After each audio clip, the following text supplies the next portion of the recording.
Are you looking for a promotion? Do people kind of get in the way of your joy at work? Are you bothered by some of the actions that other people do on a daily basis? If you can answer yes to any of these, then the thread that goes through each of them is emotional intelligence. And today we're going to explore what are the 5 components of emotional intelligence.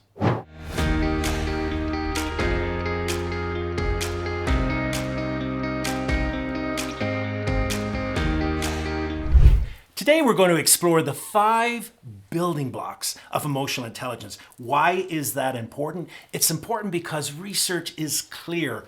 People with higher emotional intelligence have better prospects at promotion, they earn more money in the job, and they enjoy their work much more. And who doesn't want that? Stay tuned because I have a special offer at the end of the video for a free crash course on emotional intelligence, which I promise can take you to the next level.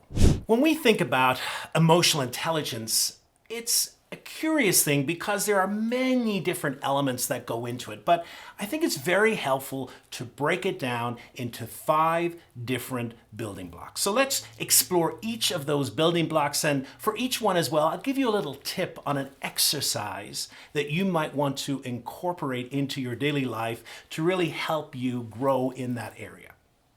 The first is self-awareness. Emotional intelligence begins with this foundational task, which is becoming more aware about ourselves. If you've ever built a house from the ground up, one of the most frustrating things about it is the foundation itself, because it seems like it takes so long. There's so much effort put into it, but with reason, because if the foundation is not strong, then the house is just not going to last. And it's the same way with emotional intelligence. Emotional intelligence requires a really strong foundation. And that foundation is self-awareness. So what is self-awareness?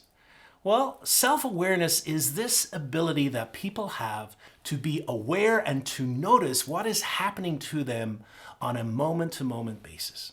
Now, that awareness we can further break down. So say, for example, physiological awareness. So whenever our emotions are triggered, we have a physiological response. Think about it. Think about the last time that you got really angry. Think about what was happening in your body. Perhaps your heart was beating faster. Perhaps you felt your fists go like this. Or perhaps your body heat was increased and you began to feel heat all over your body as your anger became part of you. Well, people with very strong self-awareness are able to notice those moments. The second thing about self-awareness is this: people are able to be aware of their emotional triggers. I like to say everyone has a fingerprint. It is unique to us. But everyone also has a unique trigger print. And what a trigger print is that's the emotional triggers in our life. What gets us emotional?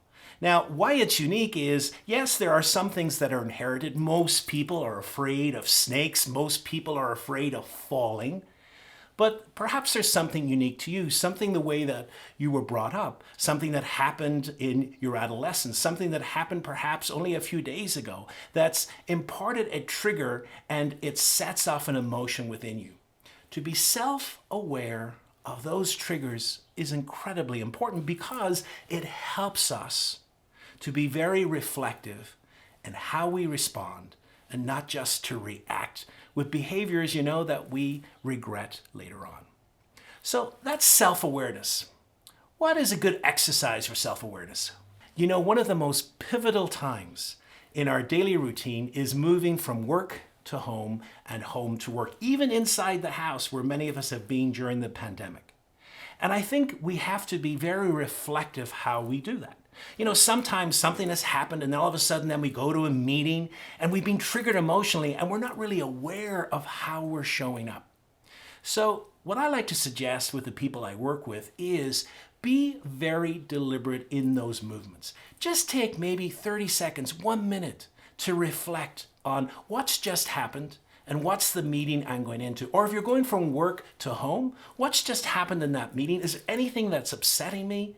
And then as we move back into our home life, we can reset and we can be very deliberate in how we show up. So that's the first building block, self-awareness. The second building block is self-regulation. Now, we've already discussed how it's important for us to be aware of everything that's happening in our body, to be aware of the emotions as they're happening. But that's just one part of the story. The second part is we also have to have tools to manage those emotions. That way, we can be much more deliberate in how we respond. Now, I don't know if you've ever seen the game of golf, but what happens, of course, is they strike the ball, and then the player has a golf bag, and in that golf bag, there are 13 or 14 different clubs. And so what happens is the ball's lying there, and they have a certain amount of distance to get to the hole, and the caddy, guy who's carrying the golf bag, gives them information on the wind and everything. And then to the best of their ability, they choose the right club for the context and the circumstances. Well, emotional regulation is kind of like that. What happens is that as we go through life, sometimes we're triggered emotionally. And what we want to have in our bag is a set of tools that we can turn to that help us manage an emotion in the moment. So say, for example, a tool could be a 7-second reset. This is something I developed for leaders who are constantly on the go. They don't have a lot of time. They can't take 15 minutes to have a meditation. They literally have seconds.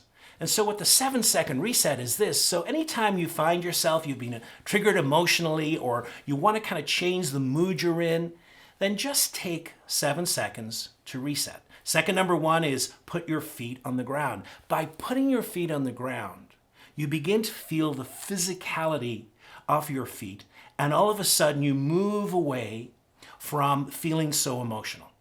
And then seconds 2, 3, and 4, in breathing in, we begin to assess what's happening in our body at the moment.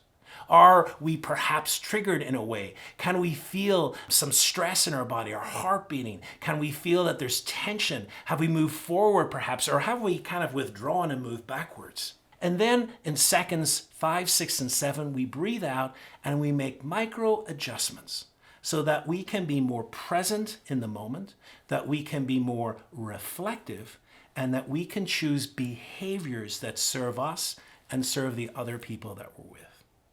So emotional regulation is about choosing the right tool at the right time. It's all about amassing a different sets of emotional tools that we can use them so that we are much more thoughtful in our response. The third building block is empathy. Now, empathy is incredibly important because empathy is at the core of connection with other human beings.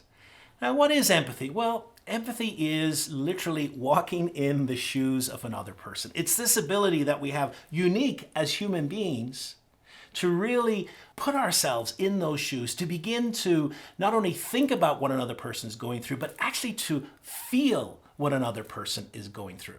With the discovery of mirror neurons, we now know that when a person shows up and they're very sad, it is possible for us to feel sadness with them. And so empathy, therefore, is a key ingredient in making strong human connections. Now, empathy can be cognitive. And what that means is that we're able to imagine what a person is going through. Doctors very often have cognitive empathy. I remember a few years ago, I had a kidney stone. I was in severe pain. I went to the emergency room. The doctor, who was wonderful, sat beside me. And the doctor said to me, I know that this is one of the most painful things that you can get. And he reassured me that things were going to get better. Now, that's cognitive empathy. He didn't feel my pain, but he let me know that he appreciated the pain I was going through, and he also offered the solution in that the pain medication would work very soon.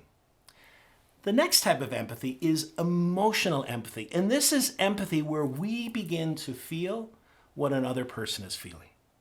I was on the phone just a month ago, a very dear and close friend whose mother had been ill a very long time, had passed away. And I was just listening to her sadness, even though it was expected. she still felt incredibly sad about this passing. And as she talked, I thought about my own mother, who had passed many years ago, and I could feel within myself the rising of sadness. And that sadness, of course, mirrored the person who was talking on the phone, my friend, her sadness. And because of that sadness, I was able to show more empathy to her, and that bond was deeper over that sad event. So that's the third building block, empathy, which is essential for strong emotional intelligence.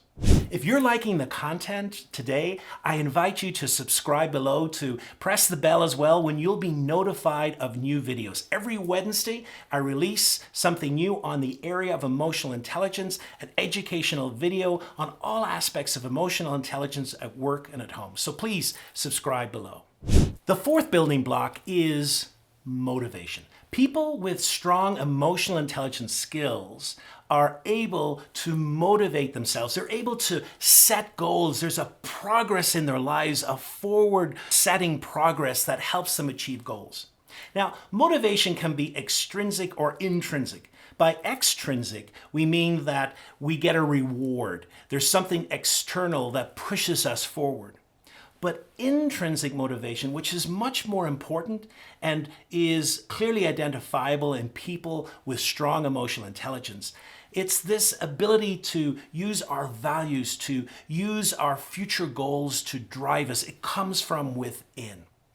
So part of good emotional intelligence is to set goals, to let those goals motivate you, and to let those goals push you forward so that you can see in your life progress. You can see in your life development. You can see in your life that you are amassing new wisdom as you grow older, and that a wisdom is helping you drive deeper connections and also make progress at work and at home. And the final building block is social skills. Of course, this is the culmination of all emotional intelligence, using our self-awareness, our self-regulation, using our motivation and our empathy to build deeper and stronger relationships. Because at the core of business life, at the core of leadership, at the core of our personal lives are strong human relationships. So people with excellent emotional intelligence, they're able to listen. They're able to be aware of the listening blocks sometimes that get in the way of being present to another person. They're able to establish the fundamentals of a conversation and to keep that conversation going. They're able to recognize when they've been derailed because of strong emotions and to keep focused on the person. Their body language as well indicates to the other person that I'm engaged, I'm present, and I'm curious and interested in you. And so therefore, part of building a block here is to develop an ability to have better conversations, to develop an ability to ask better questions. You know, people with strong emotional intelligence are able to ask great questions because great open-ended questions elicit more information. And when people are talking about themselves, they feel more engaged. And of course, the connection goes deeper. So that's the fifth and the final building block, social skills. Today, we've talked about the 5 building blocks of emotional intelligence. My suggestion to you is to pick one and to focus on it. And if you're wondering about different exercises, I've got a special promotion for you.